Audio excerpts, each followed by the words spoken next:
Halime Rasulullah canı üçlönci emdirjekden anan ödü urrun meriye ödünden naklıdı vaydaydı.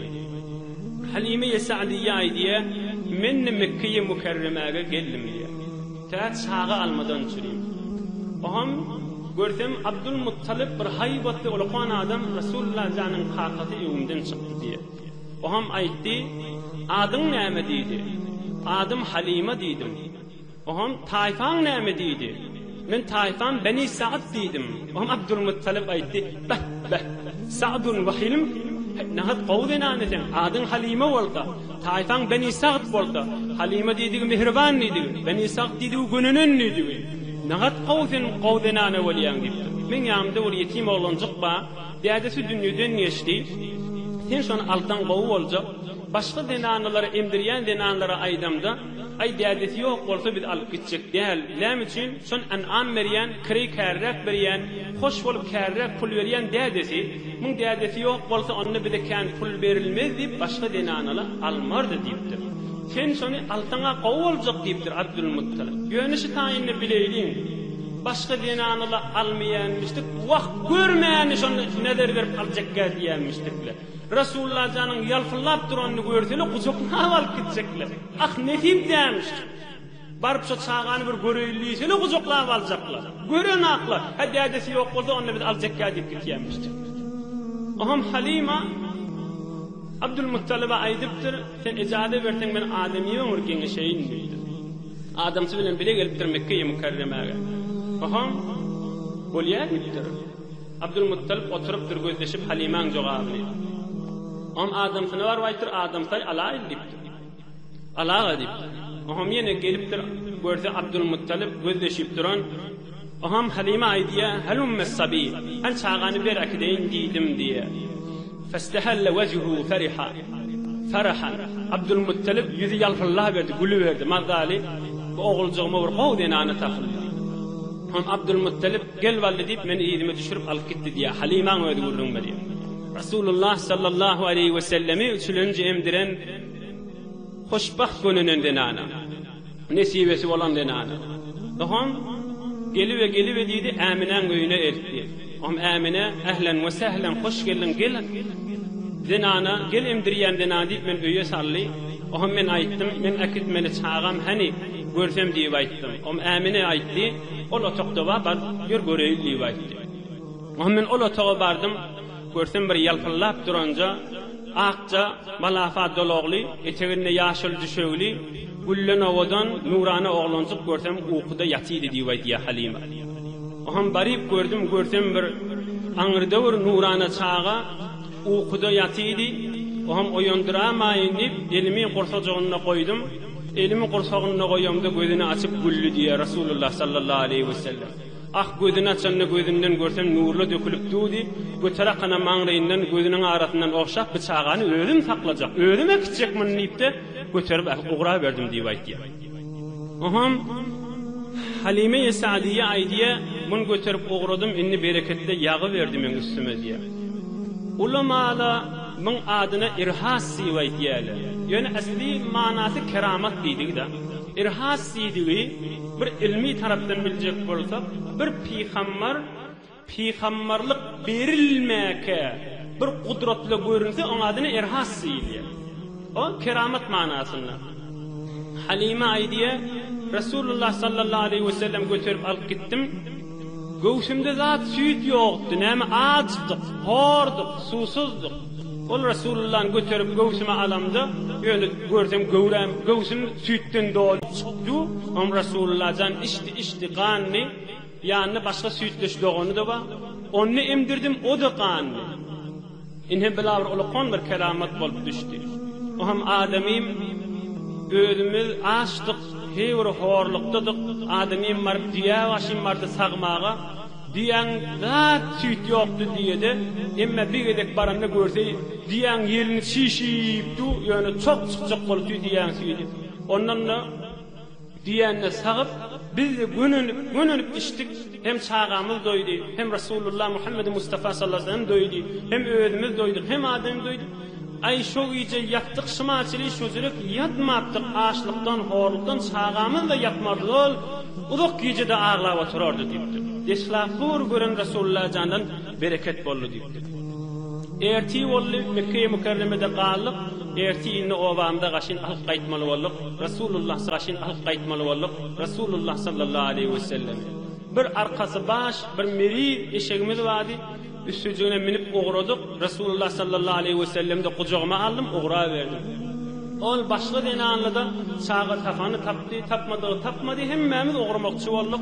Beni İsa diyen taifan denanılar.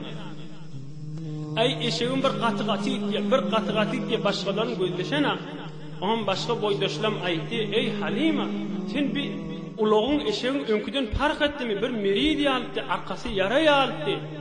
Onda men aytdım, yok boydaşlarım, odol gelemde mun sünne var nur yoktu, mun sünne bereket yoktu, inne mun sünne var çağı var, mun sünne var bereketli var çağı var. Bizim iş yok. Güya meselen bir ulağ, Türkmen ulağ diye meni diyen dağıt. Ulağ eşek men üstünde seyyidül evveline vel ahirin var. Behterin adam madi bir yaratıyadını düşmanı yortup, bariyan yali ortturda. Onda her hal o vamda vardık diye.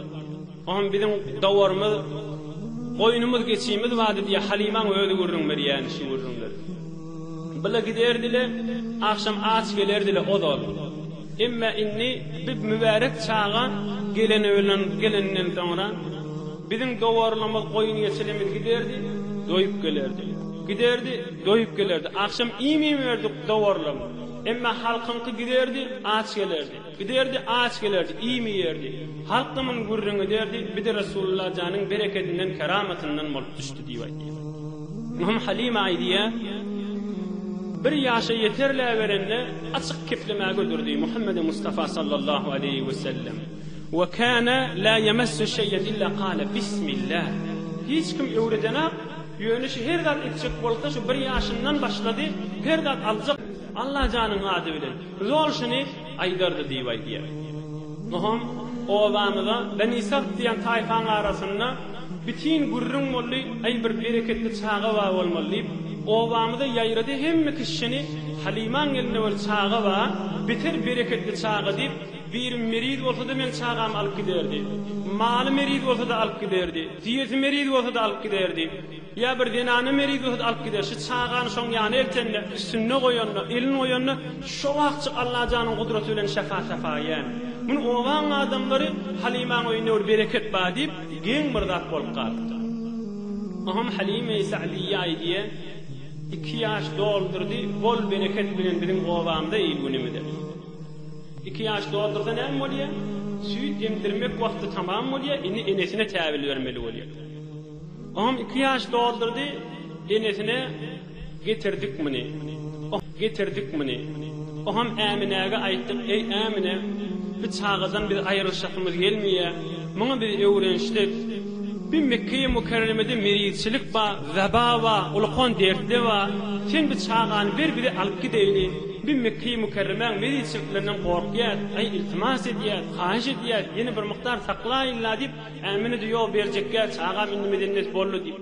Biz de zol ısrar ettik, yalvardık, ahir ay bolya da deyip, bir de icade verdi Ämine, bolya alıp gidagan deydi. Bizim yalvarıp duruşumuzu görenni. Halime Sa'diye aydiye biz onu alıp qaytdyk ýene de. Aham getirdik 5 ay 4 ay üstünden geçti. Aham bir gün Muhammedur Resulullah sallallahu aleyhi ve sellem aytdy. Jany ne dedi? Ya umma, ey ene dedi Halime aydypdyr. Hemmim dogullum Şima fütleş dogony Haliman. Şima fütleş dogony Haliman gydy. Anise va o da Haliman gydy. Resulullah janyň fütleş dogony.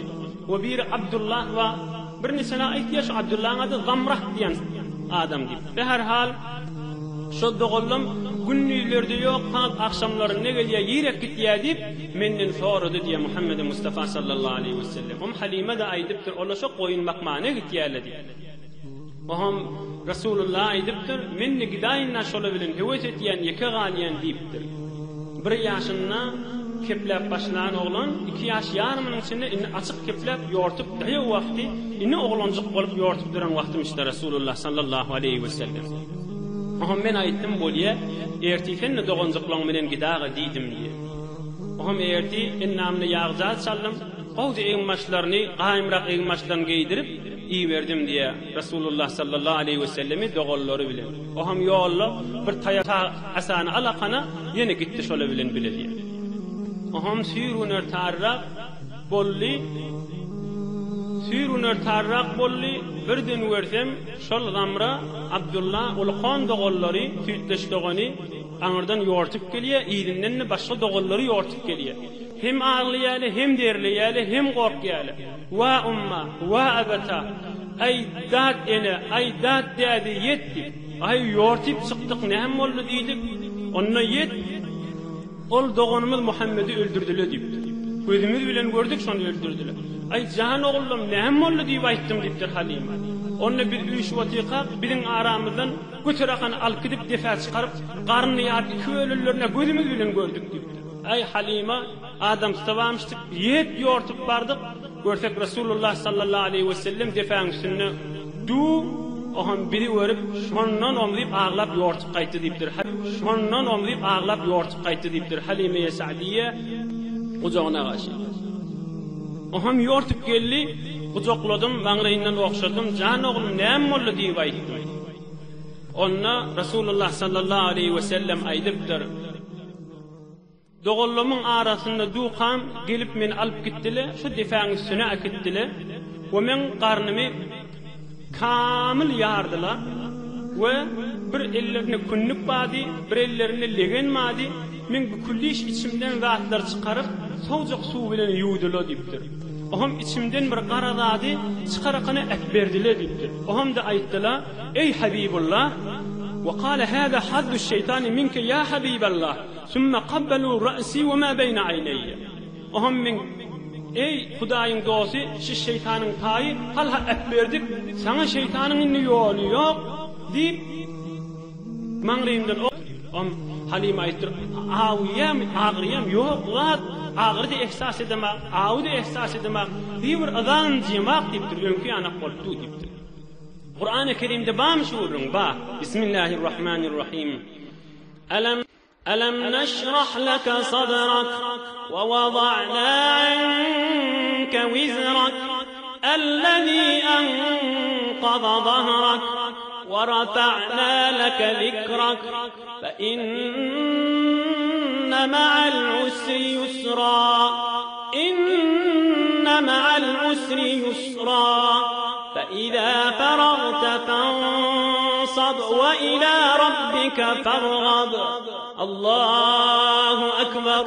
متن القرآن الكريم. ألم نشرح لك صدرك. أي رسول الله sen qalbın yarmadık mı diyor. Metin Kur'an-ı Kerim. Alam neşrah, metin Kur'an-ı Kerim. Alam neşrah laka sadrak. Sen qalbın yarmadık mı diyor. Bir tohur ulamada şuna yorupdurlar. 3-4 tüýlü tefsiri var alam neşrah laka sadrakın. Bir manasy sen qursaňy ýaryp, sen qalbyňy ýuwdyk diýdi. Be her hal Rasulullah janyň ömrüne bir neçe ulamalar aýtmışdyň. 3 gödekdägi biri 2 ýaşyndaqa, biri 20 ýaşyndaqa, biri Meraç ýejesinde bir neçe ulamalar kärräk, bir neçe adamlar Rasulullah janyň mübarek garny ýaryp qursagyny ýardyk diýip inen Kur'an-ı Kerimde de var. Alam neşrah laka sadrak. Ey Rasulullah, sen qursagyny ýaryp, sen içiň arasalap nurdan doldurmadykmy diýdi. Be her hal ulamalar aýdýar. Şunu Allah Taala bir maddi vesaile maddi bilen görünüp duran Rasulullah janyň içini, garnyny, qursagyny ýaryp şey dililliginin delili ta inki gözle görsün ve tarihte sebit bolsun ve alem cihan gurrun etsin ki Allah Taala açık insanlığın gözünün alına onu yup arassalap indi melek mu'ulqan Kur'an-ı Kerim inecek, vahiy inecek, ol azamatlı nurdan çürüyüm amadigi tapsın, kalbi yalfırlap dursun nip, amadigi tapsın nip, teyyarlanıp dursun nip, şu mahallan sütten kesilen güllerini teyyarlap koydukları da. Ve her hal məni götürüp alıp qaytdyk diye Halima. Oham Halimaň dädesi aýtdy diye, ey Halima, Mun medennesi bolly, bu çağa bir zat boljak, biz muny täbil berelim. Bu çağany enesine diýadesine täbil berelim. Aham bolýady. Oban adamlarynda bir gurrun bolupdyr, Muhammed'e jyn qasypdyr, Muhammed'e näme bolupdyr, bir zat diýipdir, muny okutsa akydym, muny näme akydym. Ve her hal muny alyp gaýtmakçy boldyk Mekke-i Mükerreme'ge diýip. Aham Muhammed Mustafa sallallahu aleyhi ve sellemi Mekke-i Mükerreme'ge enesi Amine'ge ve kakası Abdülmuttalib'a täbil berilip gaýtdyk. Aham gelemizde Mekke-i Mükerreme'ge yetemizde bir ulukon gapy barmyşdyk, bir darwaza barmyşdyk Mekke-i Mükerreme'ge girilýän. Şuna aýtjak gurrunymda Delailun Nubuwwe Beyhaqi diýen alimyň kitabynda bar. Başga da Sire-i Halabiyye diýen kitapda bar.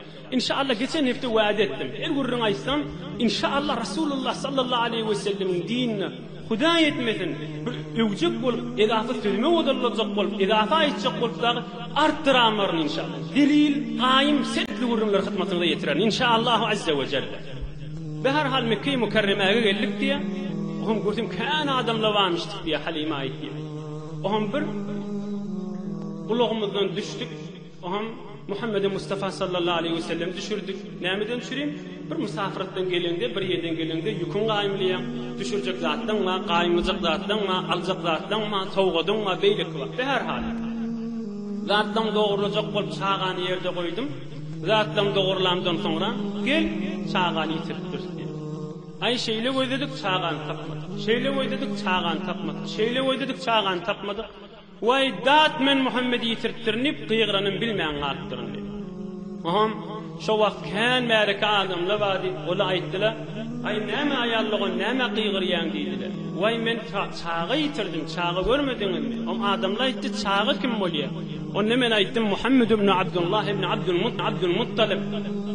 Abdülmuttalib'in aktygy bolan Muhammed'i yitirdim men. Aham aňryn bärin gözdäkdirler.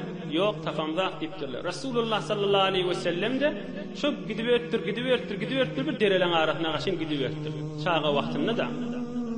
Aham muny tapmadyk bir garry adam Halime aýdýa men ağlap durşum görüp özüm tapyp bereýin dipdir. Bir ulukon hübelliýän butda gelipdir. Ay yoga diýdim diýe. Yok gel sen diýdi etmedi alyp gitdi diýe. Hübelliýän botun ýanyna baryp daşyndan aýlanyp aýşy Muhammed çağany taf berewer diýdi. Hübelliýän but şodurşuny ýykylady diýipdir. Oň başga botda da ýykyldy. Menden dileme diýdi da, ine mahtun uly şanyň aýtýan şey. Sen ki gelin dünýäge botlar bolunny serneguni. Artdy islam şöhreti, kafirler oldy hem zabun. Hem Ebu Bekr, Ömer, Osman, Haydar rehnemun. Bollika Ebu Bekr, Ömer, Osman, Haydar rehnemun. Bolly kafir zıt sana ismi qurbun mu'minun. İki dünya bolly hoşnut rahmetun gurgeç Resul sallallahu aleyhi ve sellem. Am Halime aýdýa, mundan tamam üzüp gittim. Ah belkim Abdülmuttalib eşitmesin dedim diye. Mamda haber aýlanyp dolanyp Muhammed diýen şağa ýitipdir sallallahu aleyhi ve sellem. Abdülmuttalib'in ahtygy diýip men Abdülmuttalib eşitip. Bir hawas pert ýaş ol adam bir çykypdyr da şeýle ewnen Halime çykypdyr. La'alla ibni Kidalla çağa oğlum gittimaý diýipdir Halime aýtdypdyr. Ohum ýürim gara çağa ýitdi diýipdim aýtdym diýe Halime. Şeýle bir ýüklemimizi açdyk, bagladyk, dograjak bolum çağa ýiteni bilmeýän garpdyr. Ohum Abdülmuttalib bile bilen gıygyryp adamlary ýüşürdi. Men balam ýitipdir, tapmaly bolýar diýdim diýdi. Aýtdypdyr. Bitin adamlar ýüşür. Ey Abdülmuttalib derya gaşyn vurur, dağa gaşyn vurur, çöle gaşyn vurur, narahat bolma tapart diýipdir. Bir küşdäne defelere çykypdyrlar, inipdirler, çykypdyrlar, inipdirler, tapmandyrlar. Am adamlary şodurşuny öz hallaryna goýakana Abdülmuttalib Ka'baň başyna gelip ağlap tawaf etmäge durupdyr. Ya Rabbi inne Muhammeden lem yujad فجميع قومي كلهم متردد يا ربي رد ولدي محمدا اردده ربي واستنع عندي يدد اي جان الله من اختم محمد gitti ulu millet avara olup başan öwürde iyi versene Ey can Allah Muhammed bana öwürde getir. Goy bana arka bolsun. Goy men bir ulukon elim bana abrey boljakdy diýip Abdülmuttalib ağlap dua etmägedir. On bir ses gelipdir. Ma'ashiral kavmi la tasihu fe innel Muhammed rabben la yahduluhu ve la yudi'uhu. Ey kavm, ey Kureyş, ağlısı va, Allah'sı va, onu zaya edip onu dargar yalet koyu vermer, Hudaýyň öz öwürjek diýipdir. Ve her hal adamla gözleşip duqala, çol gözlep duran adamlaryň biri bir çağıjy görüpdir. Qaimen tahta şeceratin yajzibu aghsanaha ve ya'basu bil waraq. Bir çağıjy görüpdir, bir bagyň şahasyny çekip ýafraçlaryny oýnap duranmyşdyklar. Oham belki baran adam aýtdyr, "Men ente ya gulam, ay oglum kim bolýan sen?" diýipdir. Onda o da aýdypdyr, "Ana Muhammed ibn Abdullah ibn Abdülmuttalib." Men adım Muhammed, diýdim Abdullah, Hakim Abdülmuttalib diýipdir Rasulullah sallallahu aleyhi ve sellem işte. Maham derro edip terbiyetiň içinde ululan çağı, Allah janyň terbiyetiniň eteğine ulup barýan çağı, ol çölle tabiatda da heyuri açyk dilli ululan çağı, açyk çeýle jogap berdir. Men Muhammed Abdullah'ın oğlu, Abdullah da Abdülmuttalib'in oğlu. Derro men alıp Abdülmuttalib'e gaşyn ekidipdir täbil bermäge.